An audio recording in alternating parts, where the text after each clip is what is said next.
3 बार ईश्वर के मुख्य नाम ओम का उच्चारण करेंगे।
समुपस्थित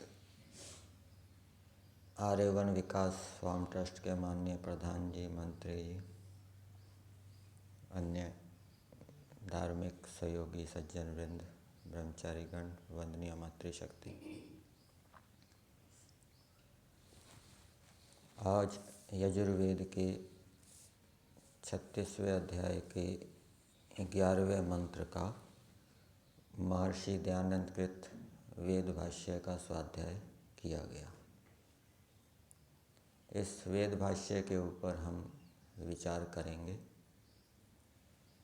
मंत्र है आहानि शं भवन्तु नः शं रात्रिः प्रतिधीयताम् शन्न इंद्राग्नि भवता मवोभिः शन्न इंद्रा वरुणा रात हव्या शन्न इंद्रा पूषणा वाजसातौ शमिंद्रा सोमा सुविताय संयोः। इस मंत्र में ईश्वर मनुष्यों को उपदेश दे रहे हैं कि हे मनुष्यों, तुम इस प्रकार से शारीरिक और मानसिक क्रियाएं करो जिससे कि तुम्हारे दिन सुखकारी हो। सवेरे उठने से लेकर रात्रि शयन काल पर्यंत सारा दिन तुम्हारा सुखपूर्वक बीते, उसमें कोई तुमको दुख ना हो, कष्ट ना हो। दिन भर तुम आनंद से जियो, आनंद से रहो। और उस विद्या को जानने के लिए कि दिन भर हम किस प्रकार से सुखी आनंदित रह सकते हैं, तुम विद्वानों के पास जाओ और विद्वानों की शिक्षा प्राप्त करो। विद्वान तुमको अनेक प्रकार के उपाय बताएंगे, विद्याएं देंगे, जिससे तुम्हारा दिन सुखकारी होगा। आहानि शं भवन्तु नः।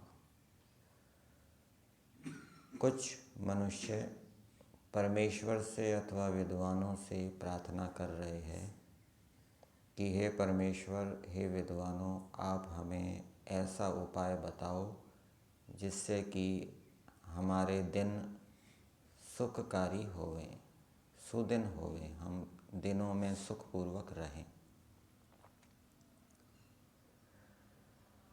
तो उसके लिए हमें पहले से ही सज्जा करनी पड़ेगी। सवेरे उठते ही हमें संकल्प लेने पड़ेंगे, ईश्वर का ध्यान करना पड़ेगा, जीवात्मा का, प्रकृति का चिंतन करना पड़ेगा, धर्म अधर्म के विषय में विचार करना पड़ेगा। ये सारे क्रियाकलाप यदि हम प्रातःकाल दिन के प्रारंभ में यदि हम करेंगे तो दिन भर हम सुखपूर्वक जिएंगे। कोई भी मनुष्य हमारी सारी इच्छाओं को, कामनाओं को पूरा नहीं कर सकता। ये प्रतिदिन दोहराना पड़ेगा। किसी में भी ये सामर्थ्य नहीं है कि वो हमारी सभी कामनाओं को पूरा कर दे। और ये प्रतिदिन नहीं दोहराएंगे तो सामने वाला व्यक्ति जब हमारी कामनाओं को पूरा नहीं करेगा, हमारे प्रतिकूल चलेगा, तो हमें दुख होगा। इसलिए प्रतिदिन ये दोहराना चाहिए कि कोई भी व्यक्ति हमारी सभी कामनाओं को पूरा नहीं कर सकता। दूसरा, हमें ईश्वर की न्याय व्यवस्था के ऊपर भी विचार करना चाहिए कि ईश्वर सबको देख रहा है, सबके कर्मों का हिसाब रख रहा है, उनका फल ठीक ठीक देने वाला है। ईश्वर के गुण और रचे हुए पदार्थ श्रेष्ठों की रक्षा करने वाले, दुष्टों को संताप देने वाले हैं। जब ये हम प्रतिदिन दोहराएंगे तो दिन के समय जब कोई व्यक्ति गड़बड़ करता है तो दुखी हो जाते हैं, उसके ऊपर क्रोध आ जाता है। क्यों क्रोध आता है, दुखी क्यों होते हैं? क्योंकि ईश्वर की न्याय व्यवस्था समझ में नहीं आई, ईश्वर की न्याय व्यवस्था के ऊपर विश्वास नहीं हुआ।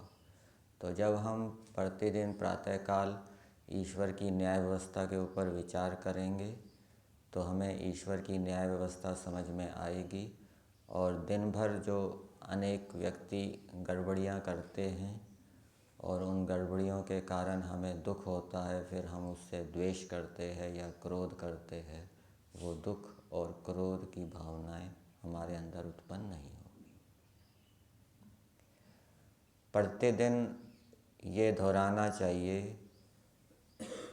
कि दिन में बाधाएं आएगी, प्रतिकूलताएं आएगी, लोग निंदा करेंगे, अपमान करेंगे, उपहास करेंगे, प्रतिकूल चलेंगे, मुझे दुखी नहीं होना।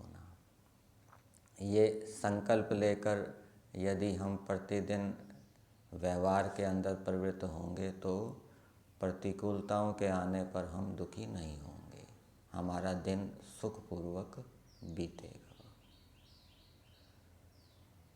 दूसरे प्राणियों से भी दुख होता है और गर्मी, सर्दी आदि से भी दुख होता है, आंधी तूफान आदि से भी दुख होता है और अपनी मूर्खता के कारण भी दुख होता है। कोई भी भौतिक पदार्थ हमें पूर्ण सुख नहीं दे सकता। जो भी हम प्रतिदिन भोजन करते हैं वो हमें पूर्ण सुख नहीं दे सकता। इसको यदि हम पूरा दोहराएंगे रोज़ तो फिर भोजन करते समय हम अधिक भोजन नहीं करेंगे और अधिक भोजन करने के कारण जो परिणाम दुख, ताप दुख, संस्कार दुख और गुण वृत्ति विरोध दुख होते हैं वो हमें प्राप्त नहीं होंगे। व्यक्ति अधिक भोजन क्यों करता है, या दूसरे शब्दों में कहें भोजन में सुख क्यों लेता है?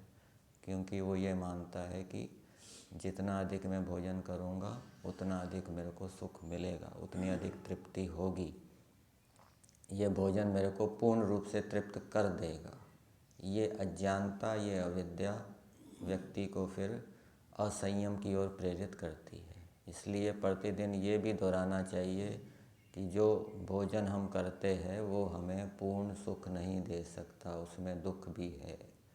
ऐसा विचार करने से वो उस भोजन से प्राप्त होने वाले दुख हमको नहीं होंगे। दूसरे प्राणियों से दुख होता है, कुत्ते से भी दुख हो जाता है, बिल्ली से भी दुख हो जाता है। बिल्ली रसोई के अंदर घुस गई, उसने दूध पी लिया, तो वो बिल्ली से दुख हमें ना हो उसके लिए हमें सतर्क सावधान रहना चाहिए। उसके विषय में हमें जानकारी होनी चाहिए कि बिल्ली यदि दरवाज़ा खुला होगा, कोई होगा नहीं तो बिल्ली अंदर घुस सकती है। इसी प्रकार से कुत्ता है, कुत्ता काट सकता है, किस परिस्थिति में वो काटता है वो हमें जानकारी होनी चाहिए। यदि वो हमें जानकारी नहीं होगी, हम कुत्ते के साथ ऐसा व्यवहार करेंगे जिससे कि वो कुत्ता हमें काटने लग जाए, तो वो फिर हमें कुत्ते से दुख प्राप्त होगा। इसी प्रकार से सर्दी पड़ रही है, सर्दी से भी दुख हो जाता है। हम कितनी सर्दी सहन कर सकते हैं, ये हमें अपने सामर्थ्य का पता होना चाहिए। उसके अनुसार हमें कपड़े, आच्छादन आदि का प्रयोग करना चाहिए। हमें अपने सामर्थ्य का पता नहीं है और हमने कम कपड़ों का प्रयोग किया और सर्दी में चले गए, तो फिर सर्दी से हमें दुख होगा, जुकाम हो जाएगा, सिर दर्द हो जाएगा, आंख दर्द हो जाएगी। तो अपने सामर्थ्य को देखना चाहिए, सामर्थ्य को जानना चाहिए कि मैं कितनी सर्दी सहन कर सकता हूँ, कितनी गर्मी को मैं सहन कर सकता हूँ। ये हमें सामर्थ्य पता नहीं होगा तो सर्दी हमें दुख देगी, गर्मी हमें दुख देगी। इसी प्रकार से प्रकाश, कितने प्रकाश में पढ़ना चाहिए। कम प्रकाश में पढ़ेंगे तो वो प्रकाश हमें दुख देगा, हमारी आँखों को खराब कर देगा। बहुत अधिक प्रकाश में पढ़ेंगे तो वो प्रकाश भी हमारे लिए दुखदाई हो जाएगा। इसलिए कितने प्रकाश में हमें पढ़ना चाहिए वो हमें जानकारी विद्वानों से लेनी चाहिए। हम बहुत से साधनों का उपयोग करते हैं दिन भर। स्कूटी पे आप जा रहे हैं, रोजड़ या धनसूरा, स्कूटी बीच में बंद हो गई, तो ये पता होना चाहिए, मोटी मोटी जानकारी होनी चाहिए कि ये स्कूटी बंद क्यों हो गई, इसको कैसे चलाया जा सकता है, क्या कारण है। यदि ये मोटी मोटी बातें पता नहीं होगी तो फिर बैठे रहेंगे, दुखी होते रहेंगे। इसी प्रकार से मोबाइल है, मोबाइल का प्रयोग करते हैं, मोबाइल बंद हो गया, काम करना बंद कर दिया, रिकॉर्डिंग नहीं कर रहा, सुन नहीं रहा, टाइपिंग नहीं कर रहा, तो ये पता होना चाहिए क्या कारण है, बंद क्यों हो गया, उसको कैसे ठीक किया जा सकता है। ये छोटी मोटी जानकारी उसके विषय में होनी चाहिए, नहीं तो वो मोबाइल ख़राब हो जाएगा, काम नहीं करेगा तो हम दुखी होते रहेंगे। तो इस प्रकार से हमें दिन भर जो अनेक प्रकार की प्रतिकूलताएं आती है उनके विषय में पहले से ही ज्ञान विज्ञान से युक्त होना चाहिए, पहले से ही सज्जा करनी चाहिए। मैं आत्मा शरीर आदि से पृथक हूँ, ये भी प्रतिदिन विचार करना चाहिए। मैं नित्य हूँ, अविनाशी हूँ, मेरा कोई बिगाड़ नहीं सकता, हानि नहीं कर सकता। और ये यदि नहीं विचारा जाता तो दिन के अंदर जब शरीर की कुछ हानि हो जाती है, चोट लग जाती है, हाथ टूट जाता है, तो व्यक्ति दुखी हो जाता है। वो ये मानता है कि मेरी आत्मा की हानि हो गई, मेरी आत्मा टूट गई। ये अज्ञान दुख का कारण बनता है। इसी प्रकार से भूमि, संपत्ति, बंधु, मित्र, साथी, पुत्र, पौत्र, उनको भी व्यक्ति अपनी आत्मा का हिस्सा मानता है कि ये मेरी आत्मा का हिस्सा है। और जब उनको कुछ कष्ट होता है, हानि होती है, तो वो दुखी हो जाता है कि मेरे को कष्ट हो गया। तो उनको अपने से पृथक मानना चाहिए। ये भूमि, ये शरीर, ये बुद्धि, ये मन, इंद्रियां और बाहर जितने संबंधी हैं वो मेरी आत्मा का हिस्सा नहीं है, मेरी आत्मा से अलग है। इस प्रकार से हम प्रतिदिन विचार करेंगे तो जो उनको दुख प्राप्त होते हैं उन दुखों से हम दुखी नहीं होंगे। दूसरे के दुख को दूर करने का प्रयास तो करना चाहिए, लेकिन दुखी नहीं होना चाहिए। डूबते हुए व्यक्ति को बचाने के लिए कोई व्यक्ति कूद गया और खुद ही डूब गया तो क्या लाभ। तो इस प्रकार से दिन हमारे लिए सुखकारी हो, ये सारा ज्ञान विज्ञान हमारे पास होना चाहिए। फिर आगे दिया है शं रात्रि ही प्रतिदीयताम, रात्रि का काल हमारे लिए सुखकारी हो, रात को हम बहुत ही बढ़िया नींद में सोएं। ऐसा ना हो कि रात को हमारी नींद खुल जाए अथवा सवेरे उठने पर हमें तृप्ति ना हो, संतोष ना हो और सोने की इच्छा हो, ऐसा नहीं हो। हम बहुत रात को बढ़िया नींद सोएं, उसका उपाय भी हमें जानना चाहिए। तो विद्वान उपाय बताएंगे कि रात को बढ़िया नींद लेनी है तो क्या उपाय है कि रात को बिस्तर पर लेटने के बाद फिर इधर उधर के विचार बंद कर देने चाहिए। यदि सोते समय हम इधर उधर के विचार करते रहेंगे व्यापार के संबंध में, संबंधियों के विषय में, तो मन के अंदर रजोगुण भर जाएगा और रजोगुण भरने के कारण फिर रात को राजसिक निंद्रा आएगी। फिर सवेरे उठने पर ऐसी अनुभूति होगी कि मैं दुखपूर्वक सोया, सोने में आनंद नहीं हुआ, दुख हुआ, तृप्ति नहीं होगी। तो रात को सोने में हमें सुख मिले, दुख ना हो, इसलिए सोते समय हमें इधर उधर के विचार, चिंतन मनन नहीं करना चाहिए। उस समय केवल गायत्री मंत्र का जप करें, ओम का जप करें, ईश्वर से प्रार्थना करते हुए सो जाएं, नींद आ जाएगी। और ये प्रार्थना करें कि हे परमेश्वर, आपकी कृपा से रात को मैं बहुत ही गहरी नींद में सोऊं और सवेरे बिल्कुल फ्रेश होकर उठ जाऊं। ऐसी प्रार्थना करते हुए सोएंगे तो रात हमारी सुखपूर्वक बीतेगी। रात को सपने आ जाते हैं, सपने में हानि हो जाती है, तो उसके लिए भी हमें तैयार रहना चाहिए। यदि हमारे दिन में अच्छे विचार होंगे, रात को सपने में बुरे विचार नहीं आएंगे। और रात को सपने ना आए इसके लिए भी संकल्प लेना चाहिए कि मैं बिना सपने लिए गहरी नींद में सोऊंगा। रात को सोते समय सर्दी भी लग जाती है और सर्दी लगने के कारण फिर रात्रि हमारी बिगड़ जाती है, नींद अच्छी प्रकार से नहीं आती।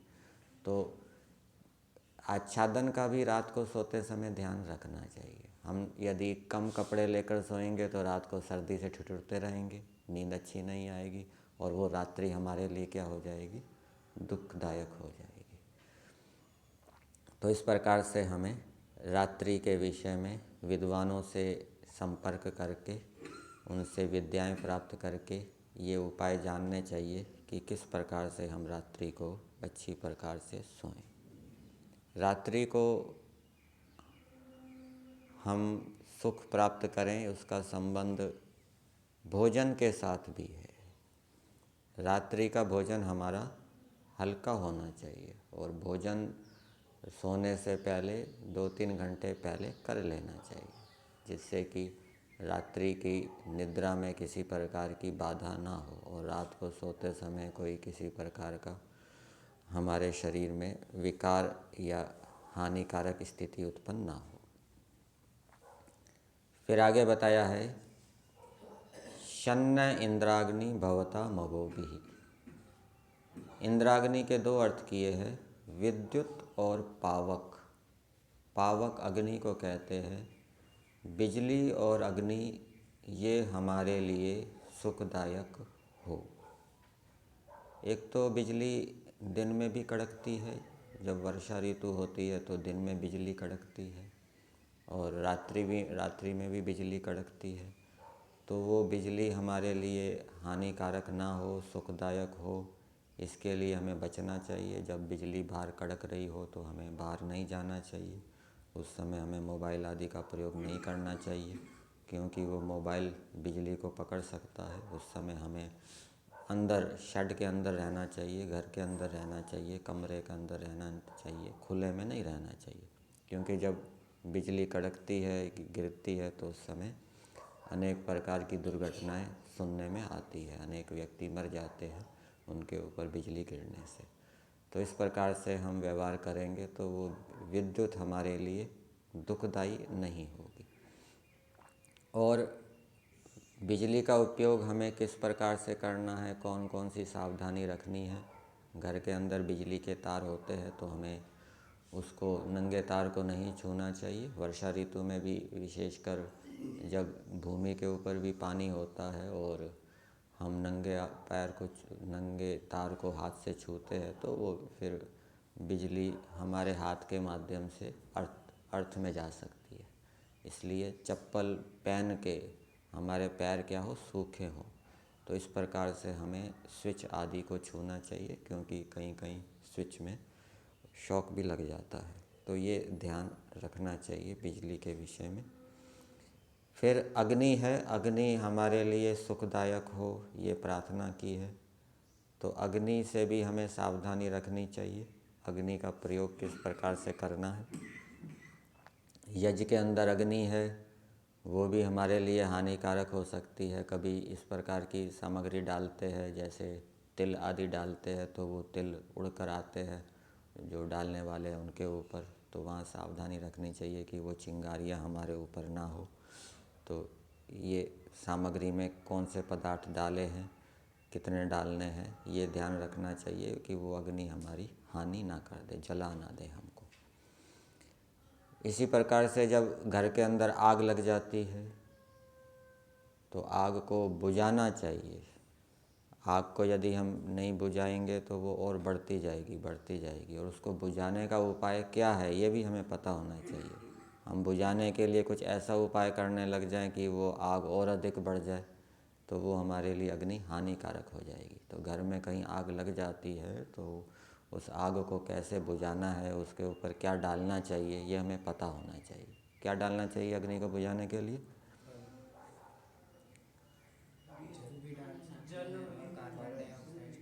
रेत भी डाली जाती है, जल भी डाला जाता है अग्नि को बुझाने के लिए, ठीक है ना। तो ये सारे उपाय पता होने चाहिए, तब वो अग्नि हमारे लिए हानिकारक नहीं होगी, दुखदायक नहीं होगी।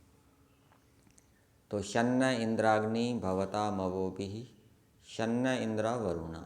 इंद्रा वरुणा का अर्थ किया है विद्युत और जल। जल भी हमारे लिए सुखदायक हो।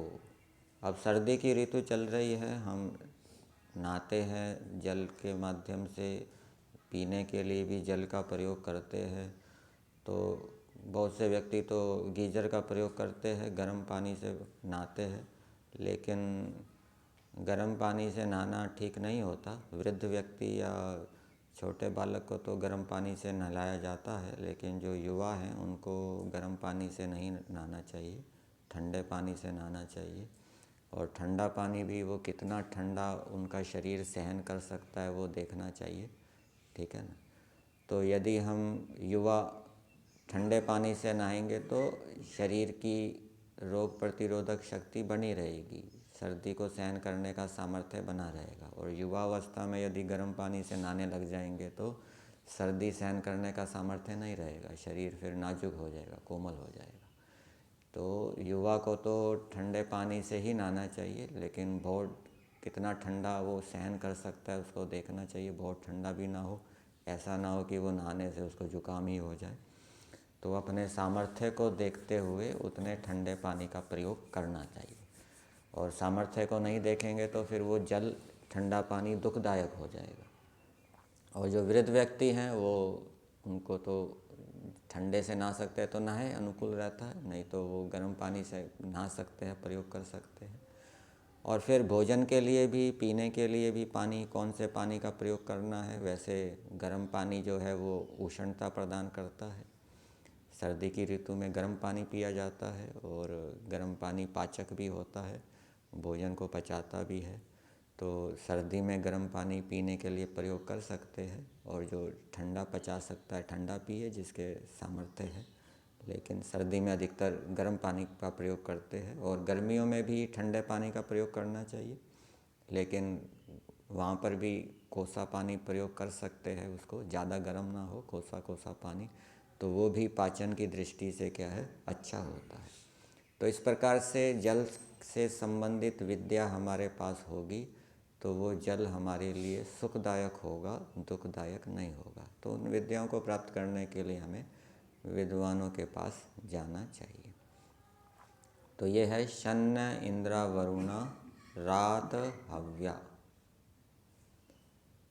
रात हव्या का अर्थ दिया है रातम दत्तम हव्यम आदात्यम सुख्यम याभ्याम। तो ईश्वर ने विद्युत और जल ऐसे पदार्थ बनाए हैं जो हमें सुख देने वाले हैं, ठीक है ना। ईश्वर ने जितने भी पदार्थ बनाए हैं सब सुख देने वाले हैं, लेकिन उनसे हम सुख तब प्राप्त कर सकते हैं जब उन पदार्थों से संबंधित हमारे पास विद्या हो। फिर आगे दिया है शन्न इंद्रा पोषणा वाज सातव। इंद्रापूषणा, विद्युत और पृथ्वी, पृथ्वी भी हमारे लिए सुखकारी हो। हम आते जाते हैं, यदि हम शुद्धि रखेंगे धरती की तो वो धरती हमें सुखदायी होगी, और यदि धरती के ऊपर, पृथ्वी के ऊपर गंदगी फैली होगी, कूड़ा करकट बिखरा होगा, तो वो पृथ्वी हमारे लिए क्या है, दुखदायक होगी। तो धरती के ऊपर हमें गंदगी नहीं फैलानी चाहिए, कूड़ा करकट नहीं फैलाना चाहिए, इधर उधर थूकना नहीं चाहिए। जहाँ स्थान है वहीं कूड़ा डालना चाहिए, जहाँ स्थान है वहीं थूकना चाहिए। इससे हमें भी सुख होगा और दूसरे को भी सुख होगा। और पृथ्वी के ऊपर अन्न औषधियाँ भी उगाई जाती है, तो वो पृथ्वी हमें अधिक से अधिक अन्न औषधियाँ देती रहे, इसके लिए हमें प्राकृतिक खाद आदि का प्रयोग करना चाहिए। यदि हम रासायनिक खादों का प्रयोग करेंगे तो फिर धीरे धीरे उस पृथ्वी की उर्वरा शक्ति हमारे लिए कम हो जाएगी, और फिर अन्न भी जो क्या है अच्छी क्वालिटी का नहीं होगा, वो रोगों को उत्पन्न करने वाला होगा। तो वो पृथ्वी जो कि अन्न औषधियाँ देती है वो हमें सुख देती रहे, उसके लिए हमें प्राकृतिक खाद, गोमूत्र आदि का प्रयोग करते रहना चाहिए, जिससे कि वो उत्तम औषधियाँ दे, अधिक से अधिक दे, और वो हमारे लिए सुखकारी होते रहे। मंत्र में एक शब्द आया है वाज सातौ, और वाज सातौ ये युद्ध के लिए है। युद्ध को संस्कृत में वाज साती कहते हैं। वैसे युद्ध के अनेक नाम हैं, संग्राम भी युद्ध के लिए प्रयोग होता है। तो इसका अर्थ किया है वाजानी अन्नानि संभजन्ति यया। हिंदी में इसका अर्थ दिया है अन्नों के सेवन के हेतु संग्राम, और अन्न का अर्थ पृथ्वी भी किया जाता है। ये जितनी भी लड़ाइयाँ होती है ये पृथ्वी के लिए होती है। ये भूभाग हमारा है, ये भूभाग, अथवा जल के लिए होती है। समुद्र के अंदर भी क्षेत्र होते हैं, ये क्षेत्र हमारा है, इतना क्षेत्र हमारा है, इतना क्षेत्र हमारा है।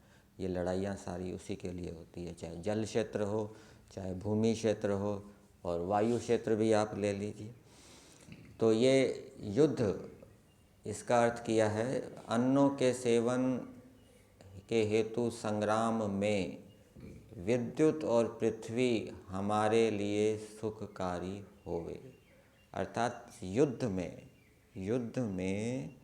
विद्युत और पृथ्वी हमारे लिए सुखकारी होवे।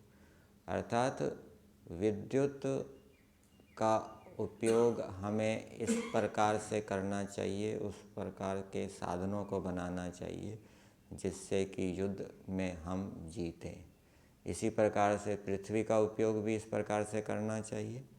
कहाँ, जैसे मरुस्थल भूमि है, पहाड़ी भूमि है, समतल भूमि है, वहाँ पर किस प्रकार के साधनों का उपयोग करना है, और वहाँ पर अलग अलग प्रकार से ट्रेनिंग दी जाती है। रेगिस्तान में युद्ध करने के लिए अलग ट्रेनिंग दी जाती है, पहाड़ों पर युद्ध करने के लिए अलग प्रकार की ट्रेनिंग दी जाती है, और समतल भूमि में अलग प्रकार के साधन होते हैं, वहाँ पर युद्ध करने के लिए अलग प्रकार की ट्रेनिंग दी जाती है, और वहाँ पर भी टैंक आदि, तोप आदि साधन भी अलग अलग प्रकार के आपको मिलेंगे। तो वो सब जानकारी होनी चाहिए, तब युद्ध में वो जो पृथ्वी है, चाहे रेगिस्तान है चाहे पहाड़ी स्थान है, वो हमारे लिए सुखकारी होगा। तो ये कुछ बातें बताई हैं, इस मंत्र के भावार्थ में दिया है।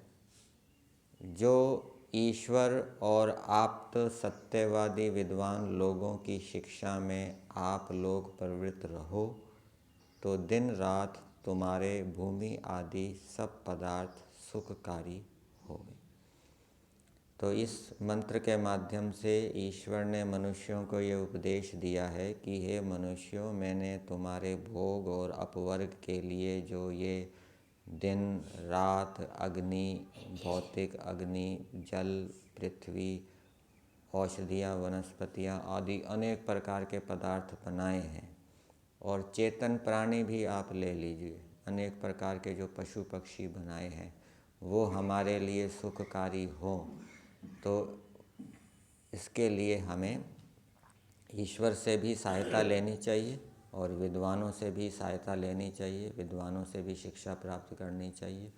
और विद्वान हमें शिक्षा तब देंगे, ईश्वर हमें सहायता तब देंगे जब हम ईश्वर के अनुकूल चलेंगे, यम नियम आदि योगाभ्यास करेंगे। यदि हम योगाभ्यास करेंगे, विद्या को प्राप्त करेंगे, उसमें पुरुषार्थ करेंगे, ईश्वर से सहायता मांगेंगे, तब ईश्वर सहायता देगा। इसी प्रकार से विद्वानों से भी शिक्षा प्राप्त करने के लिए हमें विद्वानों के अनुकूल चलना पड़ेगा। उनके वो जो हमें निर्देश देते हैं उसके अनुकूल हमें व्यवहार करना पड़ेगा, तब वो हमें शिक्षा देंगे।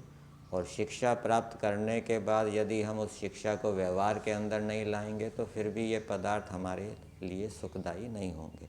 तो शिक्षा प्राप्त करके उन पदार्थों को हमें व्यवहार के अंदर भी लाना चाहिए।